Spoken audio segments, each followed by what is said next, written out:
एक दिन एक बुजुर्ग आया मेरे पास, टेबल पे आके बहुत रोए। मैं बोला अंकल क्या प्रॉब्लम है, आप मुझे बताइए, मैं जो कर सकता हूँ वो करूँगा। तो उसने मुझे बताया कि मेरे 3 बेटे हैं, कोई रखता नहीं है, ना कोई खाना देता है, और उनकी वाइफ मतलब आंटी को पैरालिसिस हुआ है, तो कोई अगर हमको ग्रोसरी भी दे तो हम बना नहीं सकते हैं। तो ये सुन के मुझे बहुत दुख हुआ कि अपना भारत देश जो है वो मातृदेवो भव पितृदेवो भव के संस्कारों के साथ बड़ा हुआ है, और वही बेटे जो वही संतान है वो अपने माँ बाप को भूखा छोड़ देते हैं।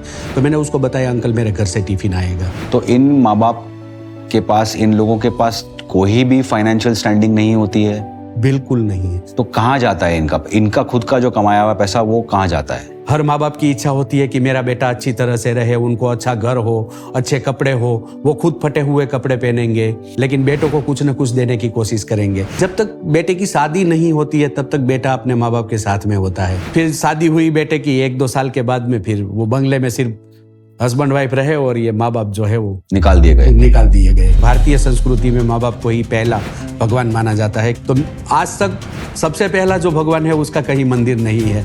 तो ये भगवान ने मुझे मौका दिया है कि तू ऐसा मंदिर बना कि जो सबसे पहला भगवान हो। पैसे के पीछे अंधी दौड़। पहले के ज़माने में 2 रुपया आता था, तो 2 रुपये में किस प्रकार से मुझे घर चलाना है वो वहाँ की लेडीज़ों को आता था।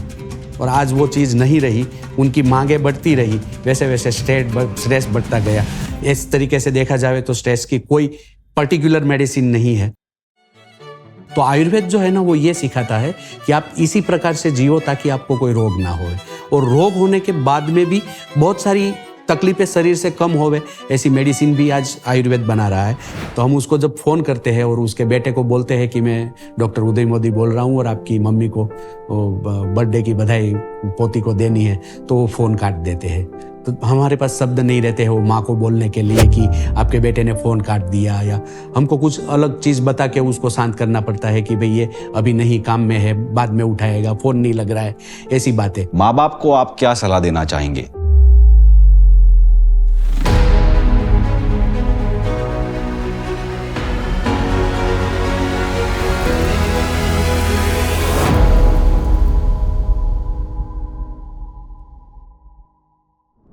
नमस्ते। आज के इस पॉडकास्ट शो के एपिसोड पे सभी का स्वागत है। आज हमारे साथ जुड़े हैं डॉक्टर उदय मोदी जी बॉम्बे से, जो खुद एक आयुर्वेदिक प्रैक्टिशनर हैं, लेकिन साथ ही में वो जिन माँ बाप को बच्चों ने अबैंडन कर दिया है उनकी सेवा करते हैं। नमस्कार। नमस्कार सर। उदय जी, कैसे हैं आप? बिल्कुल ठीक। सब ठीक? बिल्कुल जी। मुझे ये जानना है कि भारत में हम माँ बाप को भगवान का दर्जा देते हैं, हमारे शास्त्रों में भी लिखा हुआ है, हमारे रोज के क्रिया में भी हम ये पालन करते हैं। मुझे ये जान के बहुत दुख हुआ कि ऐसे बहुत सारे बच्चे हैं जो आज के डेट में अपने माँ बाप को कंप्लीटली एक बोझ समझ के घर से निकाल देते हैं। और आप जो है ये कार्य कर रहे हैं कई सालों से, जहां आप इनकी सेवा कर रहे हैं, इस टाइप के माँ बाप के, तो आपका क्या विचार है इसमें? मतलब आप ये क्यों कर रहे हैं आप? मैं बेसिकली डॉक्टर हूँ, तो मेरी क्लिनिक 28 साल से मैं मुंबई में भाईंदर एरिया में है।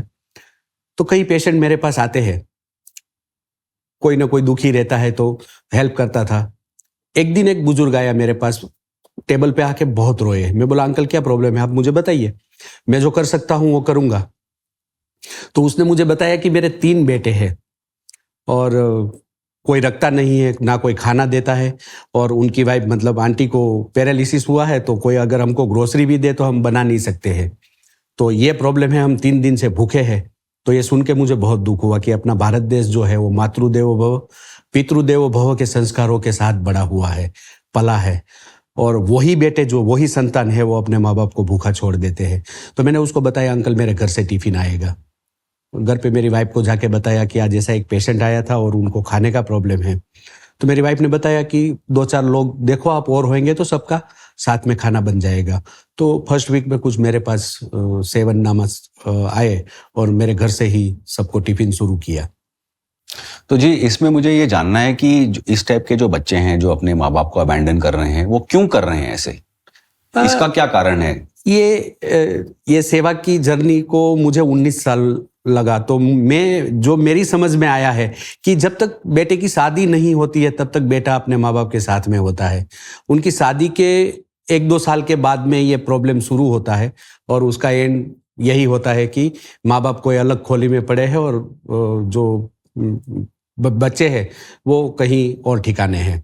तो एक ये कारण है, और एक मुझे ऐसा लगता है कि जो पश्चिम में आज जो चल रहा है अपने अब्रॉड, अमेरिका, लंदन वगैरह में, कि वहाँ माँ बाप और बच्चे में 16 साल के बाद कोई ये नहीं रहता है और वो माँ बाप की सूद नहीं लेता है। तो मुझे ऐसा लगता है कि ये सब देख के फिर थोड़ा ये वाइफ और सास ससुर का कटरा, ये 2-3-4 कारण के अलावा मुझे और कोई कारण नहीं दिख रहा है कि ये लोग माँ बाप को छोड़ रहे हैं। लेकिन जब आपकी 19 साल की सेवा में आपने कभी ऐसा, जो बच्चे हैं जो ये कर रहे हैं, उनसे आपने कभी वार्तालाप की है या चर्चा की है, उनको समझाने की कोशिश की है? जी बिल्कुल, मैंने जब ये सेवा शुरू की तो फाइनेंशियली प्रॉब्लम बहुत था। तो मुझे ऐसा लगा कि क्यों ना मैं जिनके बेटे हैं उनके साथ में बात करूं। तो मैंने कई लोगों को फ़ोन लगा के बात किया कि अगर आप अपने माँ बाप का पैसा मुझे देते हैं तो मैं जिनके बेटे नहीं है, जिनको संतान नहीं है या जिसका कोई नहीं करने वाला है, उनको 2-4 लोगों को और मैं खाना दे सकता हूँ। तो उसने मुझे फ़ोन पे ऐसा बताया कि ना हम दे रहे हैं, तुझे भी देने की ज़रूरत नहीं है, मैंने तो तुझे फ़ोन नहीं किया कि तू खाना दे। तो ये सुन के मुझे भी बहुत दुख हुआ कि मुझे जो सेवा का ट्रैक है मेरा, तो अब मुझे सेवा ही करनी है। तो उनके बाद में मैंने इन बेटों के साथ में बात करना छोड़ दिया। मतलब आपका ये कहना है कि आपने समझाने के बावजूद भी ये लोग कभी भी कोई भी इन्होंने सहारा नहीं दिया? बिल्कुल नहीं।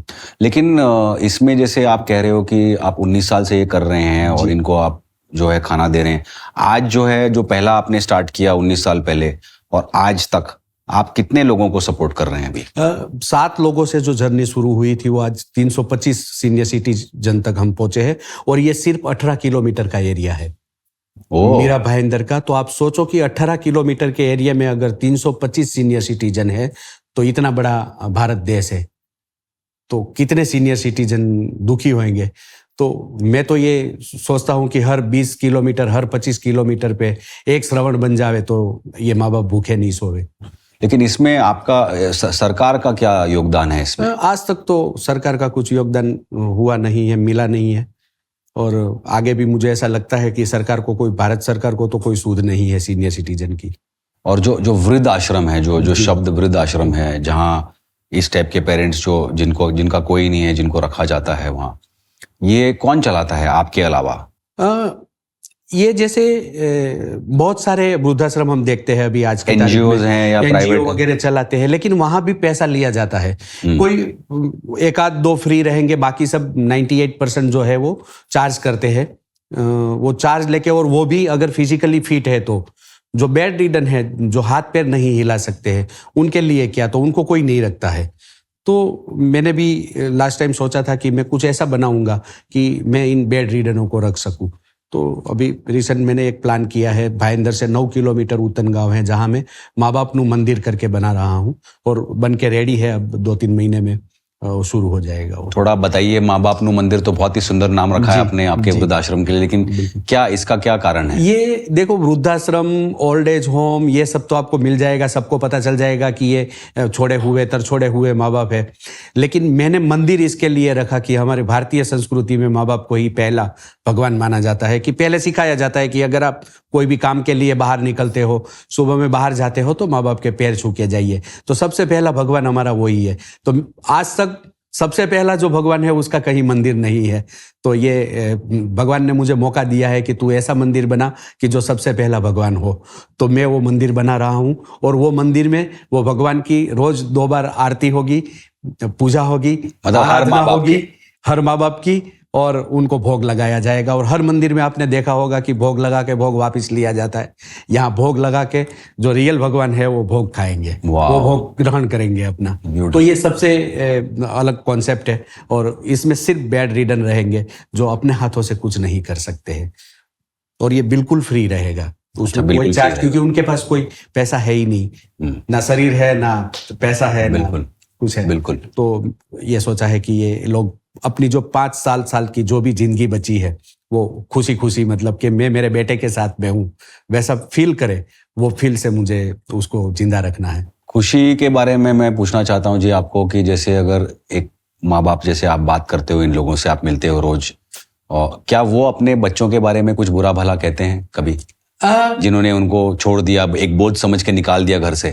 अगर मैं जाता हूं तो मुझे बताते हैं कि ऐसा ऐसा हुआ है, ये नहीं करते हैं, वो नहीं करते हैं, दवाई नहीं भेजते हैं, बातें नहीं करते हैं। कोई दूसरा व्यक्ति साथ में रहता है या कोई सुनने वाला रहता है तो वो नहीं बोलते हैं, क्योंकि उनको ऐसा लगता है कि उनके बेटे बेटी बड़े हो गए, उनकी शादी करनी है। क्योंकि माँ है, वो सबसे पहले ये सोचेगी कि मेरे बेटे को तकलीफ नहीं हो। बेटा भले चाहे कितना भी अपने माँ बाप को तकलीफ दे, तो हाँ बोलते हैं, लेकिन थोड़ा बहुत, ज़्यादा नहीं। आपका सबसे खराब एक्सपीरियंस क्या रहा है इसमें, आपको जो जिससे जो आपके दिल को सबसे ज्यादा ठेस पहुंची हो? मुझे सबसे ज़्यादा ठेस पहुंची आज से 4 साल पहले। नगीन भाई नाम का एक था, जो उनका बेटा कोई बिजनेसमैन है कापड़ मार्केट में, और रात सुबह में जब हमारा टिफिन वाला उनको डब्बा देने के लिए घर पे गया तो उसने घर खोला नहीं। तो डब्बे वाले को शंका हुई कि कुछ तबीयत खराब होगी या कुछ प्रॉब्लम होगा। तो उसने आजू बाजू वाले को बोला कि अंकल दरवाज़ा नहीं खोल रहे, आप देखो।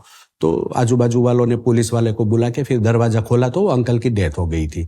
तो मैंने तुरंत उनके बेटे को फ़ोन लगाया कि आपके पिताजी को ऐसा ऐसा हो गया है। और तो बोले मैं तो अभी मंगलदास मार्केट पहुंच गया हूं, अभी मुझे पहुंचने में टाइम आएगा, तू तेरा गूगल पे नंबर दे तो मैं लकड़े का पैसा दे देता हूं और तू सब कर दे। मतलब उनका अंतिम संस्कार? हाँ, तो वो मतलब उनको ऐसा भी नहीं हुआ कि आज इतने सालों से मेरा बाप अलग रह रहा है तो मैं कम से कम जाके उनके मुंह में एक चम्मच गंगा जल रखूं, मैं लास्ट टाइम उनको देख लूं, जिस बाप ने मुझे कंधे पे चढ़ा के सारी जगह पे लेके गए हैं, सारे मेले में लेके गए हैं, सारे मंदिर में कंधे पे बिठा के लेके गए, मैं कम से कम उसका एक बार दर्शन कर लूं लास्ट। उनके मन में नहीं आया। फिर मुझे बहुत गुस्सा आया। मैं बोला मैं अभी पुलिस में फ़ोन कर रहा हूं, अगर आप 2 घंटे में नहीं आते हैं तो बाकायदा पुलिस आपको लेने आएगी। फिर वो 2-3 घंटे के बाद में कोई 4 लोग आए, वहाँ से म्यूनसिपालिटी की गाड़ी ली, उसमें अपने पिताजी को, अब वो अग्निदाह देने के बाद में रहा होगा नहीं रहा होगा पता नहीं, लेकिन कम से कम मुझे इतना शांति मिला कि मैंने उनके बेटों के हाथे कम से कम अग्निदाह दिलाया उनके बाप को। तो ये इतना खराब एक्सपीरियंस रहा है और मैं 8-10 दिन तक सेट नहीं हो पाया था सर। मैं मन से नहीं, शरीर से नहीं सेट नहीं हो पाया था कि कैसे लोग हैं जिस माँ बाप ने पूरा खून बहाया है उनको बनाने में, और आज वो जब बेटे बन गए हैं तो माँ बाप को देखने की फुर्सत नहीं। इवन आंख बंद होने के बाद में अब वो बोलते हैं कि लकड़े का पैसा मैं दे दूंगा, तू पटा ले। तो बहुत दुख हुआ था सर, और ये सबसे बड़ा टर्न पॉइंट था मेरी जिंदगी का कि ऐसा भी होता है भारत देश में। मैं ये सब सुन के जी मेरा तो मैं कुछ बोल ही नहीं पा रहा हूँ, क्योंकि ये इतना दुख हो रहा है ये सुन के। ऑन दी अदर हैंड आपका नाम जो है एक्चुअली है डॉक्टर उदय मोदी जी, लेकिन आपको लोगों ने प्यार से एक अलग नाम दिया है, डॉक्टर श्रवण। बिल्कुल। तो ये नाम क्यों दिया है जी आपको? ये जब मैंने सेवाएं शुरू की तो लोगों को ऐसा लगा कि ये सही में कहीं ना कहीं माँ बाप की सेवा कर रहा है। तो अपने शास्त्रों में जैसे श्रवण हो गए, श्रवण कुमार हो गए, तो वो भी अपने माँ बाप को कंधे पे बिठा के 4 धाम की यात्रा कुछ भी करके खिलाता पिलाता था। तो उन सबको मेरे में कलयुग के श्रवण की छवि दिखाई दी। तो हर माँ बाप मुझे लाड से श्रवण ही बुलाते हैं, और मुझे भी बहुत अच्छा लगता है कि चलो एक अपनापन जताते हैं, वो मुझे अपना बेटा मानते हैं। तो एक बहुत खुशी होती है कि चलो मुझे वो अपना श्रवण मान रहे हैं, मुझे कार्य में उत्साह मिलता है। आपका जो आप श्रवण टिफिन सर्विस चला रहे हो, जहां आज के डेट में आप 325 बड़े बुजुर्गों को खाना खिला रहे हो 2 टाइम दिन का, उसमें खर्चा कितना लगता है जी आपका? ये 325 सीनियर सिटीजन को हम लोगों ने 3 टेम्पो रखे हैं, 11 लोगों का स्टाफ है, 3 किचन है, सबको 10 बजे सुबह में डिलीवरी शुरू होती है, 1 बजे खत्म हो जाती है। सब मिला के नियर अबाउट भी 8 से 9 लाख रुपया का हर महीना का खर्चा है। हर महीने का खर्चा जी। और ये खर्चा कैसे उठा रहे हो जी आप? अभी तो सारे डोनर्स, बहुत सारे लोग हमसे जुड़ गए हैं, क्योंकि एकदम ट्रांसपेरेंट काज जैसी सेवा चल रही है। जिसको आना है आके देख सकते हैं, अपने खुद अपने हाथों से माँ बाप के घर पे जाके खाना दे सकते हैं, ऐसी सब व्यवस्था रखी है। तो लोगों को देख के ऐसा लगता है कि ये एकदम बिल्कुल साफ सुथरी सेवा चल रही है। तो बहुत सारे लोग हमारे साथ जुड़ गए। बॉलीवुड के भी कई दिग्गज मेरे साथ में जुड़े हैं, जैसे विद्या बालन जी है, मिथुन चक्रवर्ती जी है, सोनू सूद जी है, नेहा कक्कड़ है, बहुत सारे लोग हमारे साथ जुड़े हुए हैं। ये सिंगर है अनुराधा पौडवाल। अच्छा, तो ये सब काफी लोग आपसे जुड़े हुए हैं। तो बॉलीवुड के सारे दिग्गज, बहुत सारे लोग हमारे साथ में जुड़े हुए हैं इवन। और ये जो सारी सेवा है, ये खाली ये आप कह रहे हो कि ये जो सैंपल है, मतलब जो 325 जन है, ये खाली 18 किलोमीटर के रेडियस में से आए हैं? अब आप सोचो कि भारत का इतना सारा एरिया है, इतना सारा देश, इतना सारा पॉपुलेशन है, तो कितने माँ बाप दुखी होंगे। तो यहाँ किसी की नजर नहीं गई है। तो मैं जो भी ये शो देख रहे हैं उनको एक खास स्पेशल रिक्वेस्ट करता हूं कि आप भले कुछ ना कीजिए, लेकिन सिर्फ आपके आजू बाजू के एरिया में कोई भी अगर सीनियर सिटीजन आपको दुखी मिले तो कोई ना कोई प्रकार से उनकी सेवा कीजिए। तो जी, इसमें अभी आपका क्या मानना है? जैसे आपने कहा कि एक कारण ये है कि जैसे बेटा जो है जब तक उसकी शादी नहीं होती तब तक वो ठीक रहता है, अपने माँ बाप की सेवा करता है, साथ में रहता है, और जैसे ही शादी होती है तो थोड़ी खटपट चालू होती है, तो उसके बाद जो है वो अबैंडन कर देता है या छोड़ देता है अपने माँ बाप को बोझ समझ के। क्या कोई और कारण भी है इसका, या यही एक कारण है मोस्टली?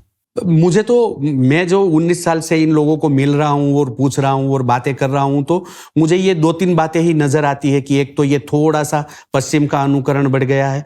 दूसरा ये कि शादी तक अगर बच्चा साथ में है वो समझ में आता है, और उसके बाद में 2-3 साल में अलग होता है, तो कहीं ना कहीं किसी की बेटी जो घर में आती है उनको ये पसंद नहीं है कि उनके माँ बाप जो है वो साथ में रहे या उनकी सेवा कर सके। तो कहीं ना कहीं ये 2-3 प्रश्न है कि जो है माँ बाप बच्चों से दूर होते जा रहे हैं या तो दूर कर रहे हैं बच्चे। और आपको लगता है ये एक नया फिनोमिनन है जो ये लास्ट 10-20-30 सालों से चल रहा है, या ये कई सालों से ऐसे नहीं, ये मुझे तो ऐसा लगता है कि ये करीबन 15-20 साल से ही ऐसा शुरू हुआ है, क्योंकि पहले ऐसा कोई नजर नहीं आता था, क्योंकि गरीब के गरीब बच्चा रहेगा, आधी से आधी रोटी माँ बाप को तो खिलाएगा। ये 15-20 साल से ऐसा शुरू हुआ है कि सब अलग रहना, माँ बाप को अलग रखना, फिर ध्यान नहीं रखना, ये सारी चीजें 15-20 साल में ज्यादा नजर आ रही है। और आपके साथ कभी कोई ऐसा एक्सपीरियंस हुआ है जहां आपने कोशिश की है माँ बाप की बच्चों से बात कराने की और उन्होंने बात की नहीं की, ऐसा कुछ, ऐसे कोई उदाहरण है आपके पास? हाँ, मैंने जब ये सेवा शुरू की तो मुझे ऐसा लगा था कि क्यों ना मैं इनके बेटे के साथ में बात करूं, कि भाई आप उसको साथ में रखो, समझाने की कोशिश करो, समझो एक दूसरे को। माँ बाप ने आप लोगों के लिए बहुत किया है, या तो आप साथ में नहीं रखने हैं तो मैं यहाँ खाना दे रहा हूं, तो आप अपने माँ बाप का जितना पैसे का खर्चा होता है वो आप अगर मुझे देते हैं तो जिनका कोई नहीं है उन तक मैं पहुंच सकूं, उनको खाना खिला सकूं।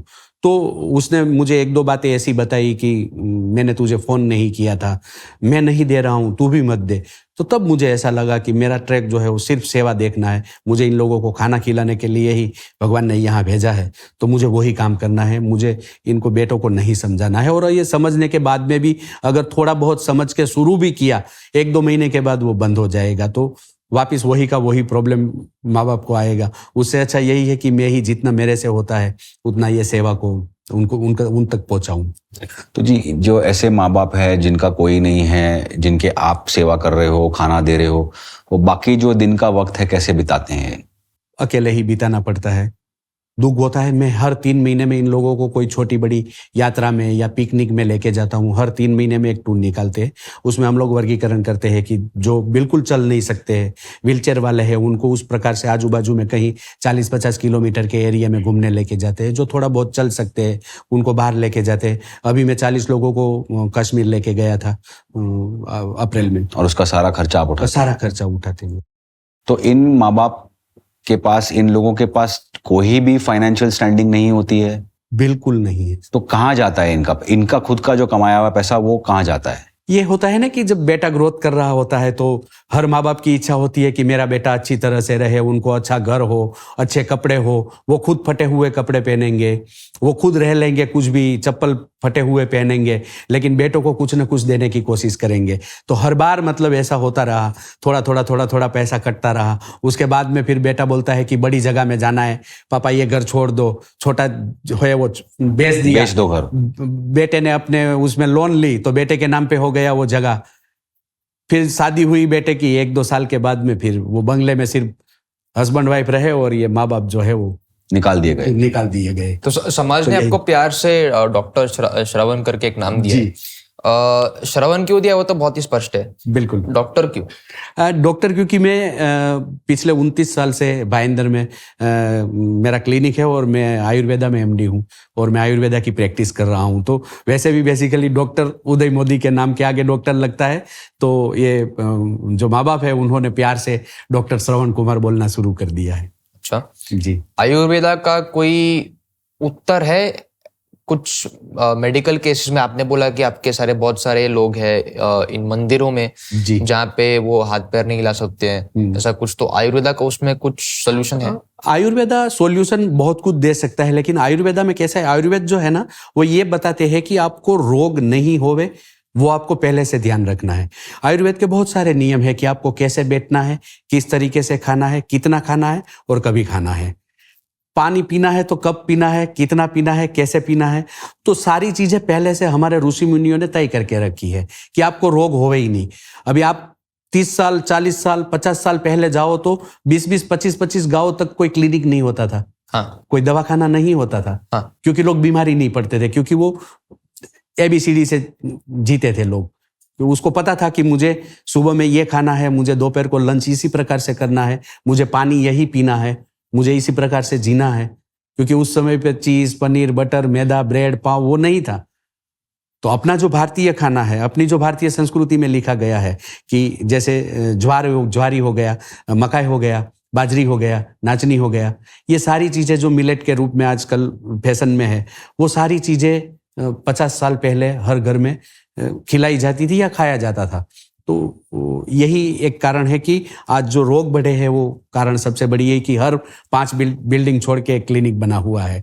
तो आयुर्वेद जो है ना वो ये सिखाता है कि आप इसी प्रकार से जियो ताकि आपको कोई रोग ना होवे, और रोग होने के बाद में भी बहुत सारी तकलीफें शरीर से कम होवे, ऐसी मेडिसिन भी आज आयुर्वेद बना रहा है। क्योंकि बहुत सारे रिसर्च सेंटर हो गए हैं, तो बहुत सारी मेडिसिन अभी आने में है और बहुत सारी मेडिसिन आ भी गई है। जी, आयुर्वेद के बारे में मुझे और एक चीज पूछना था जी, कि जैसे अपने रामायण में संजीवनी बूटी है, बिल्कुल, और उस टाइम कहा गया था कि एक्चुअली खाली सिर्फ संजीवनी बूटी नहीं थी, 3-4 और जड़ी बूटियां थी जिससे लक्ष्मण जी वापस जीवित हुए थे। क्या ये जड़ी बूटियां आज भी अवेलेबल हैं? आज भी अवेलेबल है, लेकिन अगर उनकी जानकारी नहीं है किसी को कि ये कहाँ होती है, कैसी होती है, उसको कैसे लिया जाता है, क्योंकि हर छोड़, हर औषधि ऐसे ही मतलब काट के नहीं ली जाती है। उनका नक्षत्र देखा जाता है, अगले दिन उनको बाकायदा इनविटेशन दिया जाता है कि हम ये नक्षत्र में कल आपको लेने आएंगे, तब जाके वो काम करती है। तो वो इस प्रकार से ली हुई औषधि ही अपने शरीर में काम करती है। पहले के जमाने में क्या था कि जितने भी वैद्य थे बहुत जानकार थे, लेकिन वो बाकी की पीढ़ी को बताया नहीं कि वो चीज खुल जाएगी, जो मैं प्रैक्टिस कर रहा हूँ वो लोगों को पता चल जाएगा। तो मतलब वो उनके साथ में ही इनकी विद्या चली गई। तो आज ये हालत है कि जो सुश्रुत चरक ऋषि, उन्होंने जो ज्ञान दिया है, उन्होंने जितना बुक्स में उतारा है वही आज पढ़ाया जाता है और उनके ऊपर ही लोगों का ध्यान है। संजीवनी बूटी सारी चीजें आज भी है, लेकिन उनकी जानकारी नहीं है। सिर्फ अभी जो है लेभागु लोग, दुधारे लोग आ गए हैं, संजीवनी बूटी के नाम पे बिजनेस कर रहे हैं, कस्तूरी के नाम पे बिजनेस कर रहे हैं। हालांकि मुझे नहीं लगता कि वो कोई चीज ओरिजिनल होगी, बट ओरिजिनल चीजें आज भी जंगलों में है, सिर्फ उनके जानकार नहीं है कि ये चीज ये है। तो एक आयुर्वेद बनने के लिए एक इंसान को क्या करना पड़ता है, कि किस टाइप की पढ़ाई, कोई पढ़ाई होती है, कोई कोर्स है, कोई डिग्री है, किस टाइप का जर्नी आप करके आए हो? उसका जो है पहले bachelor of Ayurvedic medicine system BMS के नाम के जाना जाता है। तो सब यूनिवर्सिटी है, सौराष्ट्र में, महाराष्ट्र में, राजस्थान में, मध्य प्रदेश, सब जगह पे आयुर्वेदा का यूनिवर्सिटी है। तो पहले BMS का कोर्स रहता है 5 ईयर्स का, उसके बाद में फिर MD किया जाता है। तो जो MBBS, लगभग 7 से 8 MBBS साल के लेवल का 7.5 साल का MBBS लेवल का ये माना जाता है कोर्स। और बाकायदा वो बढ़िया, अगर आयुर्वेदा, प्योर आयुर्वेदा प्रैक्टिस करता है तो आज जो बहुत सारे लोग कोरोना के बाद में आयुर्वेदा से जुड़े हैं, कोरोना के, और ठीक भी हो रहे हैं। अच्छा, तो जो मॉडर्न मेडिसिन है, मॉडर्न साइंस है, वो कहता है कि हमें तो दिमाग के बारे में, तो ब्रेन के बारे में तो 2% भी नहीं मालूम 200 साल रिसर्च करने के बाद। आयुर्वेदा क्या कहता है हमारे ब्रेन के बारे में? आयुर्वेदा के पास स्पष्ट सब लिखा हुआ है कि ये चीज इतना ही काम करती है, ये चीज इतना ही काम करती है, ये चीज इतना ही काम। अगर आप हनुमान चालीसा में देखोगे तो उसने यहाँ से सूर्य का बता दिया डिस्टेंस कितना है। तो सारी चीजें लिखी हुई है कि माइंड में इतने ये पर्टिकुलर न्यूरोलॉजिकल वेव्स, ये यहाँ से यहाँ जाता है, यहाँ से यहाँ संकेत जाता है। मैं आपको एक हल्का सा उदाहरण दूं कि अगर आप सीढ़ी चढ़ रहे हो, वो सीढ़ी ½ फीट की, आधे फीट की है, आप किसी से बात करते करते जाते हो तो आपको हर एक बार आपको सीढ़ी देखनी नहीं है। आप किसी से बात कर रहे हो और सीढ़ी चढ़ रहे हो, क्योंकि वो आपके दिमाग में है। आपने जो चीज देखी नहीं है लेकिन आपके दिमाग ने वो नोट कर ली कि वो आधे आधे फीट की ही सीढ़ी है, तो आप वो चढ़ जाते हो। तो न्यूरोलॉजिकल वैल्यू के बारे में आयुर्वेदा का बहुत गहन विषय है, और कहीं भी कोई न्यूरोलॉजिकल तकलीफ आती है तो आयुर्वेद में बहुत सारी औषधि ऐसी है, सर्पगंधा है, ब्राह्मी वटी है, सुवर्ण ब्राह्मी वटी, बहुत सारी औषधि है जो न्यूरोलॉजिकल वे उस पर काम कर सकती है। एक हमारे शो पे सर एक लेडी आई थे जो डायबिटीज़ के पेशेंट हैं, 8 साल की उम्र में उनको डायबिटीज़ का कंडीशन डिटेक्ट हुआ था, और उसके बाद आज वो 30 साल से खाली दवाइयाँ ले रही है, विच आर एलोपैथिक, बिल्कुल एलोपैथिक दवाइयाँ ले रही है, लेकिन उनके सिचुएशन में कोई सुधार नहीं है, इन द सेंस कि जो जैसे वो for lack of better word she is taking the medicine to live, बस। हाँ, वो जी रही है, वो जिंदा है, वो खा रही है दवाइयाँ। इसमें आयुर्वेदा का क्या तोड़ है फॉर डायबिटीज? आयुर्वेदा में ऐसा है सर कि देखो कि आप अगर पहली बार आपको 100 हुआ है शुगर और उसमें आपको 400-500 दिखाया गया, तो डॉक्टर वो हिसाब से आपको डोज नक्की करके देता है कि आपको अभी 500 है तो आपको ये डोज की मेडिसिन, एलोपैथी की बात कर रहे हैं। एलोपैथी में तो जब वो स्टार्ट करते हो आप 2 दिन 3 दिन 5 दिन लेने के बाद वो 500 वाला जो शुगर है वो 250 होगा, 300 होगा, उसके बाद में और 5 दिन लोगो तो वो 200 होगा, लेकिन आप डोज जो है वो 500 का ही ले रहे हो 15 दिन तक लगातार। तो ये सारी चीजें जो है वो पेनक्रियास पे या अपनी किडनी पे असर करती है। तो आयुर्वेद क्या करता है कि आयुर्वेद बोलता है कि ये पेनक्रियास का काम है कि अगर आप ज्यादा एक्सेस शुगर लेते हो तो उनको ब्लड में ना जाने दे और उसको वहां ही डिसॉल्व करे, वो पेनक्रियास का काम है। तो आयुर्वेद ये करता है कि पेनक्रियास को रीजनरेट करने का काम करती है कि ये तेरा काम है, तुझे करना है। तो आयुर्वेद की मेडिसिन डायबिटीज, ब्लड प्रेशर, बहुत सारी चीजों में ये काम करती है कि जो आपको लंबे अरसे तक, मतलब आप जियो तब तक ये मेडिसिन लेनी है। तो ये मेडिसिन कहीं ना कहीं आपके और ऑर्गन को एलोपैथी मेडिसिन खराब करती है। तो ये आयुर्वेदा जो है वो पेनक्रियास को रीजनरेट करता है और उसको बोलता है कि तू जितना इसको नियंत्रण कर सकता है उतना कर, तो आपके कोई और ऑर्गन को ये तकलीफ नहीं देती है। और ये दवाई बिल्कुल हार्मफुल नहीं है क्योंकि ये अपना किचन है, ये सारी चीजें जो है वो अपने किचन से आती है। तो इसमें कोई हार्मफुल नहीं होती है मेडिसिन की आपको 5 साल 10 साल लेने के बाद में आपको ये चीज की तकलीफ होगी। आयुर्वेदा में ऐसा नहीं होता है। नॉर्मली सर मैंने देखा है कि जो नॉर्मल मॉडर्न साइंस है, जो मॉडर्न डॉक्टर्स हैं, जो एलोपैथिक रूप में या एलोपैथिक दिशा में पढ़े हैं, वो लोग जो है आयुर्वेदा को काफ़ी ऑड चीज़ समझते हैं कि भाई आयुर्वेदा कोई काम का नहीं है, स्टडीड साइंस नहीं है, या साइंटिफिक अप्रोच नहीं है, या मेडिकल ट्रायल्स नहीं हुए हैं। उस बेसिस पे वो दे डिसमिस आयुर्वेदा। उसके बारे में आपका क्या कहना है? आज से 50 साल पहले ऐसा था कि जो ऋषि मुनियों ने कहा वही सच है और उन्होंने जो किया है वो हम मान के चलते थे। लेकिन उनके बाद में जब बहुत बड़ी फार्मेसी आज आयुर्वेदा में आई हुई है और उनके काफ़ी रिसर्च सेंटर है, तो आज ये नहीं बोला जाता है कि कोई रिसर्च नहीं है, क्योंकि आज एब्रोड फॉरेन में भी आयुर्वेदिक मेडिसिन को मान्यता है और यहाँ से जाती भी है मेडिसिन। तो वहाँ तो मतलब हर चीज़ देखी जाती है, यहाँ जैसा नहीं कि कोई भी मेडिसिन दे दे काली पीली गोली, वैसा नहीं है। तो आज आयुर्वेदा के बहुत सारे बड़े रिसर्च सेंटर है, वहाँ बाकायदा रिसर्च होता है, उनके बाद में ही मार्केट में मानांक के साथ में, जीएमपी सर्टिफाइड के साथ में वो दवा मार्केट में आती है। तो अभी ऐसा कुछ नहीं है। हाँ, उन लोगों ने ये आयुर्वेदा की पढ़ाई नहीं की, जैसे मुझे एलोपैथी का, मॉडर्न साइंस का ज्ञान नहीं है, वैसे एलोपैथी वाले को इतना आयुर्वेदा का ज्ञान नहीं रहता है। और जब आपको इमरजेंसीज है तो उसमें आयुर्वेद तो बिल्कुल काम नहीं आता है, आपको वहाँ ही जाना है। लेकिन ये आयुर्वेद जो है ना, वो आपको जीवन जीने की पद्धति बताता है कि अगर आप इसी प्रकार से जियोगे तो आपको तकलीफ नहीं होगी या तो आपको रोग नहीं होगा। मतलब एक Ayurveda apart from just being medicine, आप कह रहे हो कि इट्स ऑल्सो एक प्रोसेस, वे ऑफ लाइफ कि आप ऐसे जियो। बिल्कुल। कब खाना है, कब उठना है, कब सोना है, कब पीना है, पानी कितना पीना है, कितनी बार पीना है, उसका पूरा साइंस है। बिल्कुल। आप उसका थोड़ा समझा सकते थोड़ा? जैसे मैं बताऊं कि अगर आप गए, आपको बुखार आ रहा है, आप मॉडर्न साइंस में गए, तो उनके पास अगर छोटा बच्चा 1 दिन का है या 100 साल का बुजुर्ग है तो उनको पैरासीटामोल ही दिया जाता है।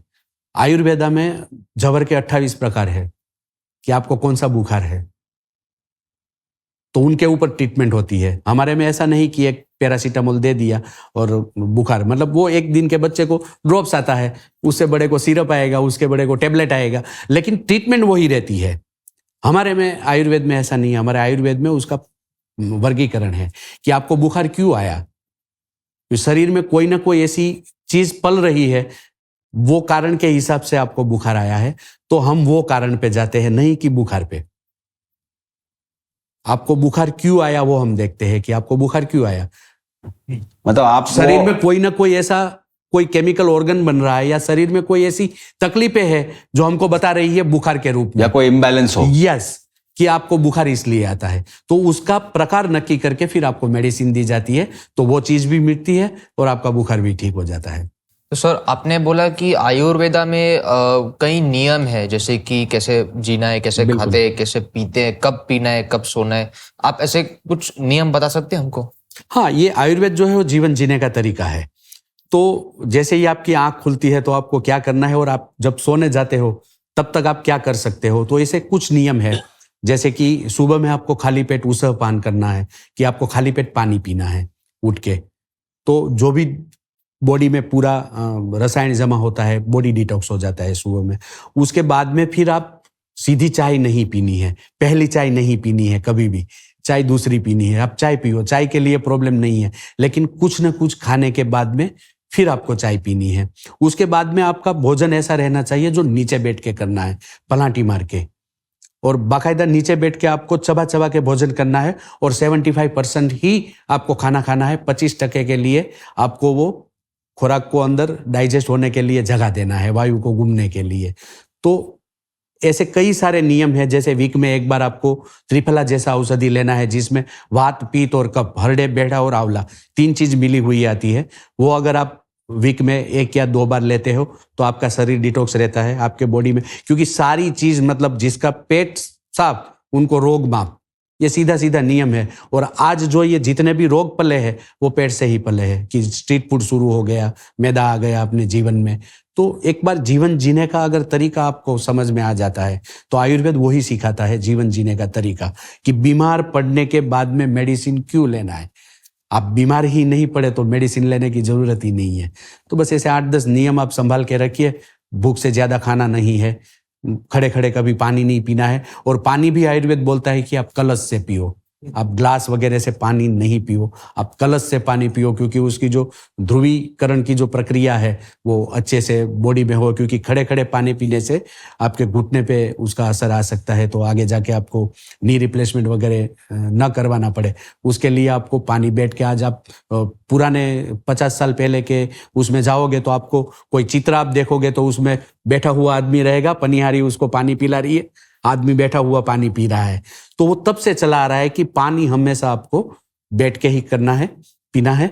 और सबसे बड़ी बात यह है कि यूरिनल, आपको जब पेशाब आती है तो आप वो खड़े खड़े कभी पेशाब पास नहीं करना है, आपको बैठ के ही यूरिन पास करना है। ये पहले के जमाने में ये सारी चीजें होती थी। जैसे जैसे जैसे जैसे पाश्चात्य होने लगे वैसे वैसे ये चीजें, वैसे वैसे उतने रोग नए नए आते रहे। तो एक बार अगर नियम से कोई जीना शुरू करता है तो उसको मेडिसिन की जरूरत नहीं पड़ेगी, और आयुर्वेद वही सिखाता है।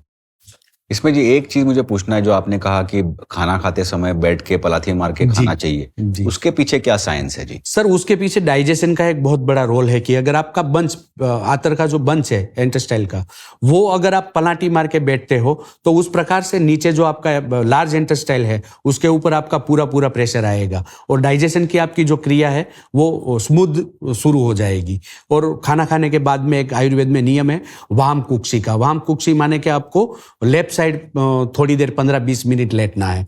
तो उससे क्या होता है कि आपका डाइजेशन जो है वो भी प्रॉपर तरीके से होता है। तो ये बैठने से आपका डाइजेशन जो है वो ठीक तरीके से और टाइम पे पूरा होता है। हाँ जी। एक मॉडर्न साइंस जो है आज के डेट में कहता है कि स्ट्रेस जो वर्ड है या एंजाइटी है वो हर डिजीज में कॉमन है आजकल, कि most of the reasons why this disease has happened is they से स्ट्रेस हुआ है आपको, स्ट्रेस के कारण। तो स्ट्रेस के लिए क्या है जी आयुर्वेद में? स्ट्रेस के लिए बहुत सारी चीजें हैं, लेकिन अगर मेडिसिन नहीं लेनी है तो स्ट्रेस के लिए सबसे बड़ी चीज है मेडिटेशन। अगर सुबह में आप 15 या 20 मिनट अपने आप को देते हो तो ये सारी चीज़ें नौबत नहीं आएगी। और ये स्ट्रेस क्यों बढ़ा है, उसका कारण यही है कि मेरे बाजू में रमेश भाई रहते हैं, उसने MBW गाड़ी ली, मेरे पास नहीं है। यही कारण है स्ट्रेस बढ़ने का, और कोई कारण नहीं है कि पैसे के पीछे अंधी दौड़। पहले के ज़माने में 2 रुपया आता था तो 2 रुपये में किस प्रकार से मुझे घर चलाना है वो वहाँ की लेडीज़ों को आता था। और आज वो चीज़ नहीं रही, उनकी मांगे बढ़ती रही, वैसे वैसे स्ट्रेस बढ़ता गया। इस तरीके से देखा जाए तो स्ट्रेस की कोई पर्टिकुलर मेडिसिन नहीं है। आप जियो तब तक लेते रहो, स्ट्रेस को ठीक करो। उससे अच्छा यही है कि आप मेडिटेशन कीजिए और अच्छी ज़िंदगी जीने का एक तरीका सीख लीजिए कि मुझे ये चीज़ें माइंड में नहीं लानी है। आजकल ये भी एक नया है कि इंसोम्निया करके एक चीज़ आई हुई है कई सालों से, लास्ट 50-60 सालों से, जो लोगों को नींद ही नहीं आती, ठीक से नींद नहीं आती, गहरी नींद नहीं आती है तो भी 2-4 घंटे के लिए आती है। उसके लिए क्या है जी? अपेक्षा बढ़ गई है ना सर लोगों की, तो ये अपेक्षा जो है वो आपको जीने नहीं देती है। जब आपके न्यूरोलॉजिकल वेव्स बढ़ जाते हैं, ट्रैफिक बढ़ जाता है, तो आपको नींद नहीं आने देती है। और ये मतलब न्यूरोलॉजिकल वेव्स, आपके दिमाग में ट्रैफिक बढ़ने का कारण यही है कि आप ज़्यादा सोचते हो। आप जब काम पे रहते हो तो काम के बारे में सोच रहती है, घर पे आते हो तो तुरंत शुरू हो जाती है रिक्वायरमेंट, ये नहीं हुआ, वो नहीं हुआ, इसने ऐसा बोला, इसने ऐसा बोला। तो एक आदमी की सहन शक्ति की बहुत सारी हद होती है, और वो हद से ऊपर जब आदमी ज़्यादा सोचने लगता है तब ये इंसोमेनिया, स्ट्रेस, डिप्रेशन, ये सारी चीज़ें एक घर कर जाती है। और मैं नहीं मानता कि उनकी कोई सांप्रत दवाई या कोई सीधी सीधी दवाई है जो आदमी को भाई 15 दिन, 20 दिन, महीने में, 2 महीने में आप डिप्रेशन से बाहर निकल जाओ, मेडिसिन बंद कर दो। मैंने आज तक नहीं सुना कि कोई डिप्रेशन वाला आदमी 2 महीना कोर्स करके फिर उसका डिप्रेशन चला गया, क्योंकि वो खुद में है, वो खुद को करना पड़ेगा कि आप मेडिटेशन कीजिए, स्ट्रेस से दूर रहिए, ऐसा माहौल बनाइए कि आप स्ट्रेस से दूर रहे, तो कोई मेडिसिन लेने की जरूरत नहीं है। बिल्कुल कर सकते हैं, योगा है, मेडिटेशन है, मतलब हम खुश रहने की कोशिश करनी है और सारी चीजें वहां बनती है। आप जो काम कर रहे हैं, सेवा कर रहे हैं, तो उसमें ये कोई आसान काम नहीं होगी। आपने भी बोला कि फंड्स जमा करने में आपको कभी कभी मुश्किल होती है, तो और आपको भी उसमें कुछ रिटर्न में मिल रहा नहीं होगा इतना ज्यादा जितना आपने सोचा होगा। तो आप अपने आप को अपने डेली लाइफ में इंस्पायर कैसे करते हैं खुद को, ताकि आप इसको कंटिन्यू करें काम को? बिल्कुल, बहुत सारे 19 साल से मैं काम कर रहा हूं, तो बहुत सारा प्रसंग बनता है रोज बरोज जिंदगी में, क्योंकि मैं इन लोगों को मिलने भी जाता हूं। तो जब मैं मिलने जाता हूं तो कई सारी बातें होती है, उनकी पुरानी यादें जो रहती है वो मेरे साथ में शेयर करते हैं, या तो उनके पोता पोती का कोई बर्थडे रहता है तो मेरे साथ में शेयर करते हैं। तो उनके पास कागज में लिखे हुए नंबर रहते हैं उनके बेटों का, बहू का। तो मैं जब उनको मिलने जाता हूं तो वो बोलते हैं कि आज मेरी पोती का बर्थडे है, जरा मुझे फोन लगा के दो। तो हम उसको जब फोन करते हैं और उसके बेटे को बोलते हैं कि मैं डॉक्टर उदय मोदी बोल रहा हूँ और आपकी मम्मी को बर्थडे की बधाई पोती को देनी है, तो वो फोन काट देते हैं। तो हमारे पास शब्द नहीं रहते हैं वो माँ को बोलने के लिए कि आपके बेटे ने फोन काट दिया, या हमको कुछ अलग चीज बता के उसको शांत करना पड़ता है कि भाई ये अभी नहीं, काम में है, बाद में उठाएगा, फोन नहीं लग रहा है, ऐसी बातें। और प्रेरित इसीलिए होता हूं मैं कि मैं हर बार उनको खुशी देने की कोशिश करता हूं। और एक किस्सा मैं आपको एक और बताता हूं कि मैं रोज प्रेरित होता हूं, रोज चार्ज होता हूं और रोज उत्साहित होता हूं कि आज से 5 साल पहले एक बहुत उम्र, मतलब 86-87 एज की एक लेडीज मेरे क्लिनिक में आई। मैं प्रैक्टिस कर रहा था, मेरी कैबिन में बैठा था, तो मैंने कैमरा लगा हुआ है तो मैंने देखा कि कोई आया है बुजुर्ग। तो मैंने मेरे मैनेजर को बोला कि उसको बोलो कि एड्रेस लिखवा दो, पेशेंट बहुत है और आपको टिफिन मिल जाएगा, क्योंकि हमारे पास जो भी ज़्यादातर आते हैं बुजुर्ग तो हमको ऐसा लगता है कि वो टिफिन के लिए आए हैं। तो जब उसने, मैनेजर ने वहाँ जाके बताया कि माँ जी आप अपना एड्रेस वगैरह लिखवा दो, आपको खाना मिल जाएगा, तो वो उसको धक्का दे के सीधा क्लिनिक में आए कि मैं कुछ लेने नहीं, मैं कुछ देने आई हूँ। तो आके मेरे टेबल के पास खड़े रहे और बोली कि मैं बेटा तुझे कुछ देने आई हूँ। उसने एक पोटली निकाली, मतलब पोटली ऐसा कपड़े की थी कि कोई जूना पुराना कपड़ा, उसकी साड़ी रहेगी, उसमें से बनाया हुआ कोई कपड़ा था। उसमें उसने कुछ पैसे चिल्लर रखे थे, उसने वो गार्ड छोड़ी और मेरे टेबल पे पूरा पैसा फैला दिया और बोलती है कि ये जितने भी पैसे हैं वो तेरे टिफिन सेवा में यूज कर लेना। वो पैसे मैंने गिने, वो 17 रुपीज था, 17 रुपया था। उसमें 2 पैसा भी था, 5 पैसा भी था, 25 पैसा भी था। तो कितने सालों से उसने छोटा छोटा अमाउंट बचाया होगा, और उतना पैसा उसने एक साथ में मेरे टेबल पे श्रवण टिफिन सेवा में दे दिया। तो मुझे ऐसा लगा कि आज ईश्वर ने अब जो करोड़ों रुपया लोगों को दिया है, कई सारी जगह पे जाके लोग बगाड़ करते हैं पैसों का, लेकिन ये जब माँ जी मुझे उनकी पूरी मरण मूड़ी, जो आप बोल सकते हैं कि उनके जीने की एक आशा थी उसमें 17 रुपीज में कि मेरे पास पैसा है, वो मुझे सौंप के गई। तो जब मैं उदास होता हूं कि मुझे ऐसा लगता है कि मैं इतने सालों से कर रहा हूं, अब मैं थक गया हूं, तो वो मैं पोटली निकालता हूं, उसका दर्शन करता हूं और फिर दूसरे दिन से दौड़ने लगता हूं कि उसने जो किया है 86 की एज में, वो मैं नहीं कर सकता, कि उसके पास जो भी जितना भी पैसा था वो मेरे टेबल पे डाल के गई है। तो बहुत सारे किस्से, बहुत सारे प्रसंग बनते रहते हैं, और बनता है ना कि मैं रोज 5-7 दिन में इन लोगों को मिलने जाता हूं, तो कहीं ना कहीं ऐसी बातें होती रहती है। तो पूरे दिन हम रोते हैं, हमारा दिन उदासी में जाता है, हमको सेटल होने में बहुत समय लगता है कि ऐसी ऐसी बातें सुन के हमको भी बहुत दुख होता है। तो बहुत सारे प्रेरक प्रसंग है, बहुत सारे। आप जो रोज इतना दुख दर्द देखते हो कि बच्चों ने अपने माँ बाप को बहुत समझ के निकाल दिया, या फिर लोगों से मिलते हो, कभी आप बात करने की कोशिश करते हो, बात कराने की कोशिश करते हो माँ बाप के बच्चों से, वो फोन काट देते हैं, बात भी नहीं करते, आपको उल्टा बोलते हैं कि आप क्यों कर रहे हो ये, हम जब नहीं कर रहे हैं खुद के उनके संतान होके आप क्यों कर रहे हो।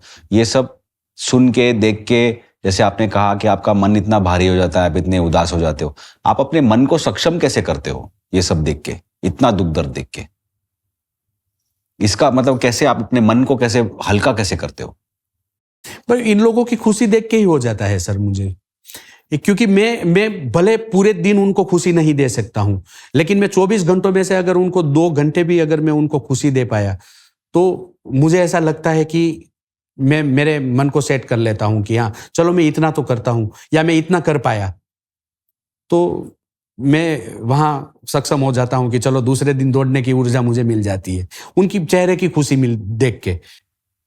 मेरे आखिरी सवाल है जी आपसे, मैं ये पूछना चाहूंगा आपसे कि सबसे पहले सरकार को क्या रोल किरदार निभाना चाहिए इसमें, इसकी आपकी क्या राय है, नंबर 1। और नंबर 2, जो बच्चे अपने माँ बाप को एक बोझ समझ के निकाल देते हैं घर से, उनको आप क्या संदेश देना चाहेंगे? बिल्कुल, मुझे ऐसा लगता है कि भारत देश में अभी तक इतनी ये नहीं है कि सरकार तक ये बात पहुंची नहीं है, या सरकार को मालूम नहीं है कि इतने सारे लोग तकलीफ में है। तो मैं ऐसा कोई एक सोर्स ढूंढ रहा हूं कि जो इन तकलीफों को सरकार तक पहुंचावे। तो बहुत सारी तकलीफों से, जैसे उनकी मेडिकल की तकलीफें होती है, खाने की तकलीफ होती है, घर पे अकेले रहते हैं, कभी कुछ हो गया तो कभी घर भी नहीं है, हाँ प्रॉब्लम बहुत सारे हैं। तो मैं ये देख रहा हूं कि अगर मुझे ऐसा कोई सोर्स मिले, या मुझे ऐसा कोई सहारा मिले कि इन बुजुर्गों के लिए कोई ऐसी साइट बने कि जहां उनका रजिस्ट्रेशन हो, और उनको कुछ तकलीफ हो तो उनको कोई ऐसा एक यूनिक नंबर मिले कि वो डायल करने के बाद में उनको कुछ सेवाएं प्रदान हो, तो मैं जरूर कोशिश करूंगा। और मैं आपके जरिए भी लोगों को बोलता हूं कि कहीं ना कहीं ऐसा कोई अगर माहौल बनता है, या कहीं कोई ऐसी सरकार की कोई ऐसी योजना है, तो प्लीज मुझे बताइए, और हम वहां जुड़ के इन लोगों के लिए कुछ कर सकते हैं। और जी जो माँ बाप हैं जो इस दौर से गुजर रहे हैं, ये जैसे आपने कहा कि बहुत सारे माँ बाप हैं वो ब्लाइंडली अपने बच्चों के लिए हर खुशी कुर्बान कर देते हैं, हर चीज करने के लिए तैयार हैं, अपने खुद फटे कपड़ों में घूमते हैं, लेकिन बच्चों के लिए नए कपड़े लाते हैं, और फिर बाद में पता चलता है कि जो बेटा है वो सारा पैसा लेके चले गया या छोड़ गया इनको। माँ बाप को आप क्या सलाह देना चाहेंगे? जैसे उन्हें अपना खुद का कुछ पैसा रखना चाहिए अपने पास, खुद के लिए जीना चाहिए, नहीं चाहिए, इसके बारे में आपका क्या राय है? अभी का जो माहौल है ना, उसमें मैं माँ बाप को ये स्पेशल सलाह दूंगा कि आप जो है ना, अपना जो भी 10-15 साल का जीवन है, उसके लिए आप कुछ ना कुछ पैसा बचा के रखना, क्योंकि आजकल के बेटों का बिल्कुल भरोसा नहीं है। मैं 19 साल से देख रहा हूँ इन बेटों को। तो आप अपनी जो आपके पास जो पैसा पड़ा है, वो जीवन निर्वाह के लिए, आपको 15-20 साल का जीवन निर्वाह चले, उतना पैसा आपको अपने पास रखना ही है, ताकि आपको आगे की लाइफ में कोई प्रॉब्लम ना हो। सबको हाथ जोड़ के मैं ये विनती करता हूं कि आप अपना पैसा थोड़ा बहुत अपने पास रखिए। क्योंकि आपने शो के पहले भी मुझे कहा था जी कि कुछ ऐसे माँ बाप हैं जो काफी अच्छे घराने से आते हैं, उनके साथ भी ये होता है, बिल्कुल। और बाद में फिर वो शर्माते हैं हाथ फैलाने से। हाँ, कि वो उनके पास कुछ भी नहीं रहता है तो कुछ भी नहीं कर सकते। तो ये आपकी सलाह जो है मुझे तो बहुत अच्छी लगी। दूसरा जो है सर, लास्ट में मैं पूछना चाहूंगा कि जो बेटे इस टाइप का कार्य कर रहे हैं, जो अपने माँ बाप को निकाल देते हैं, उनके लिए आपका क्या संदेश है, अगर आप कैमरा में देख के उन्हें बता सकें जी। मैं उनको सिर्फ यही बात बताऊंगा कि अपना भारत देश जो है वो मातृदेवो भव पितृदेवो भव के संस्कारों के साथ बड़ा हुआ है। आपके पिताजी में भी वही खून है, आप में भी वही खून है। तो कोई ऐसा संस्कार आप में ना आ जावे कि आप अपने माँ बाप को अलग कर दो, अपने माँ बाप को भूखा रखो। उनको क्या चाहिए? उनको सिर्फ 2 रोटी चाहिए और आपकी संवेदना चाहिए, आपकी हूंफ चाहिए। उनको और कुछ नहीं चाहिए। आप खाली घर पे जाके उनके सर पे हाथ रखेंगे, माँ तू कैसी है, बस वो ठीक हो जाएगी, वो खुश हो जाएगी। उनको कुछ नहीं चाहिए। तो अब सबसे मेरी रिक्वेस्ट है कि अपने माँ बाप जो है वो अपने भगवान है, और सबसे पहली पूजा गणपति जी ने भी अपने माँ बाप की थी, जो अपने शास्त्रों में लिखा गया है कि गणेश जी ने सबसे पहली पूजा अपने माँ बाप की थी। तो मैं आप लोगों को हाथ जोड़ के विनती करता हूँ कि अपने माँ बाप जो है वो अपने सबसे पहले भगवान है, और भगवान खुश रहा तो आपका संसार बहुत बड़ा खुशहाल जाएगा। आपके बच्चे भी वो देख के आपकी सेवा करना शुरू करेंगे। तो एक माहौल आज ही से क्यों ना शुरू किया जाए, ये चैनल के माध्यम से मैं आप लोगों को स्पेशल रिक्वेस्ट करता हूँ। बहुत बहुत धन्यवाद डॉक्टर साहब शो पे जुड़ने के लिए। मेरे पास शब्द नहीं है कुछ भी बोलने के लिए। जो कुछ मैंने सुना आपके यहाँ आने से कि ऐसे भी लोग हैं जो अपने माँ बाप को एक बोझ समझते हैं, ये सुन के ही मतलब मुझे इतनी तकलीफ हो रही है, क्योंकि ये हमारे शास्त्रों में भी पढ़ने की जरूरत नहीं है, ना ही हमें कोई कुरान या बाइबल या भगवत गीता से ये सीखने की जरूरत है कि हमें अपने माँ बाप का ख्याल रखना है। ये हमारे आत्मा में लिखी हुई है। तो मुझे ये आश्चर्य हो रहा है कि आज हम इतने कलयुग में जा चुके हैं, इतने आगे, कि हम इस स्थिति में आ गए हैं। बट आपका आई होप संदेश जो है बिल्कुल सर, इस देश के बेटे, पूरी दुनिया के बेटे समझें, सीखें और इसको रियल में इस्तेमाल करें। आई होप वो हो। धन्यवाद जी, बहुत बहुत थैंक यू धन्यवाद। Very much. Thank you. Thank you very much.